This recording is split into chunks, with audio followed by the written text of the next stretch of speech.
Right now, while you're watching this, institutions are repricing trillions of dollars of debt. Bond yields are spiking. Headlines are screaming collapse. And most people are doing exactly what they were designed to do: panic. They're selling, catastrophizing, refreshing their portfolio at midnight, letting the noise make the decision for them. That is not a market response. That is a manipulation. And if you don't understand the game being played right now, you are not an investor. You are a pawn. Let's fix that. Let me tell you what actually happens inside you when a yield spike hits. Your cortisol rises. Your time horizon collapses. You stop thinking in years and start thinking in hours. That biological shift is the trap. It was never designed by evolution to handle global bond markets. It was designed to respond to a predator in a field, and the financial system knows this. The headlines are not informing you. They are activating you. There is a difference. The informed man reads a headline and places it on a map.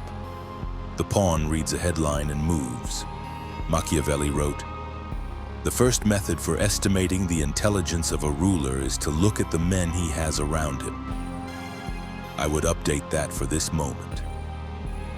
The first method for estimating a man's sovereignty is to watch how he behaves when the number on his screen changes. Does he become his portfolio?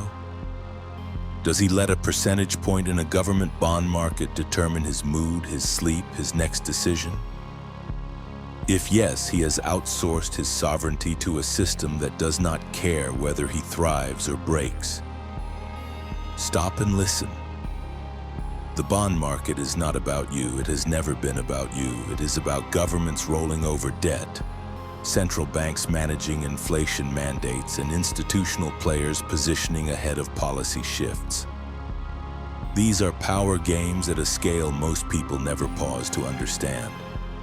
When yields spike, what is actually happening is this: the cost of borrowing for governments rises, which pressures them to either cut spending, inflate their way out, or find buyers. Pension funds rebalance. Foreign central banks adjust holdings. Hedge funds place bets on rate trajectories. The retail investor, the man who worked for his money and saved it carefully, is the last in that chain. He is the one who gets the news after the positions are already set. He is the one who sells into the panic that was already priced by someone else. That is the game. Now you have seen it. The question is, what does the sovereign do? Here is the move, not a philosophy, a concrete executable play in 3 parts. Part 1, separate signal from noise on a 10-year clock. Pull up your current allocation. Ask one question. Does this allocation reflect a thesis that holds over a decade, or does it reflect what I was feeling 6 months ago when things looked calmer? A yield spike is not a signal to change your thesis. It is a test of whether you actually had one. If your holdings are quality businesses with real cash flows, or diversified low-cost index positions, or hard assets with intrinsic value, a yield spike does not change the underlying reality of those positions. It changes the price. Price and value are not the same thing. The pawn confuses them. The sovereign does not. Part 2. Use the spike as a positioning window. When yields rise, bond prices fall. That is mechanics, not opinion. If you have been waiting for an entry point into high-quality government or investment-grade corporate bonds as part of a longer duration strategy, a yield spike is often that window. You are not chasing yield. You are buying a repriced asset when sentiment has pushed price below a rational long-term value. This is the Machiavellian move. You act when others are paralyzed because you did the reading before the crisis hit. The man who understood the bond market 6 months ago is buying today. The man who learned about it from a panic headline is selling. Part 3. Fortify the base before you play offense. Before any repositioning, the sovereign checks his foundation.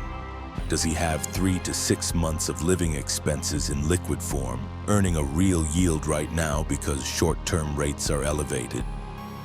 If not, that is the first move. Not a portfolio play, a fortress. Stoics called this the preparation before the battle. You do not march on a campaign without securing your rear. Your emergency reserve earning real yield on elevated short rates is not a missed opportunity. It is your freedom. It means a market shock cannot force your hand. The man who has no cash buffer must sell assets when things get frightening, because life does not pause for volatility. He becomes a forced seller in someone else's game. The man with his foundation secured can simply wait, and waiting in a market driven by panic is a weapon. Never confuse activity with strategy. The pawn moves because he cannot stand the discomfort of stillness. The sovereign moves because the board demands it and for no other reason. Now let us name what this actually requires of you internally, because none of this works without the inner architecture. Reading the game means nothing if panic overrides the reading the moment it gets loud. This is where stoicism is not decoration. It is the actual operating system. Epictetus said it directly. Men are disturbed not by the things that happen, but by the opinions about the things. A bond yield is a number. Your opinion that it signals imminent catastrophe is what creates the disturbance. Separate the event from the interpretation. Ask, what is actually known right now and what am I adding from fear? Strip the fear layer. You are left with a data point. Data points can be analyzed. Fear responses cannot. Marcus Aurelius, managing an empire during plague and war and fiscal crisis, wrote this: "You have power over your mind, not outside events. Realize this, and you will find strength." He was not speaking abstractly. He was describing a daily practice. You wake up. The world is in motion. You do not control the motion. You control the quality of your attention, the rigor of your analysis, and the discipline of your response. That is sovereignty. It is not about being unmoved. It is about being ungoverned by what moves you. The man who masters this combination, who can read the institutional power game clearly and govern his own internal response, becomes something rare. He becomes someone the game cannot play. He is not reactive. He is not naive. He is not frozen. He is positioned. And that positioning, both inner and outer, is what compounds over time into genuine financial sovereignty. Not wealth as status. Wealth is freedom. The freedom to not be a forced seller. The freedom to think in decades when everyone else is thinking in hours. The freedom to let the chaos do its work on the unprepared while you hold your ground. That is the move.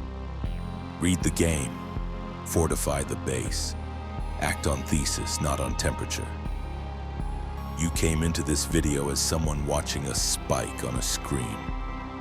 You leave it as someone who understands what the spike represents, who is playing at each level of the game, and what your sovereign response is. That shift is the only thing that changes your trajectory. Not the yield number, not the headline. You. If you want to keep building this kind of strategic clarity, this channel is where it lives. Subscribe and join the STOLVEX newsletter at stolvex.kit.com newsletter. Every week, one principle, one move, one step further from pawn, one step closer to sovereign. The game does not stop, neither do we.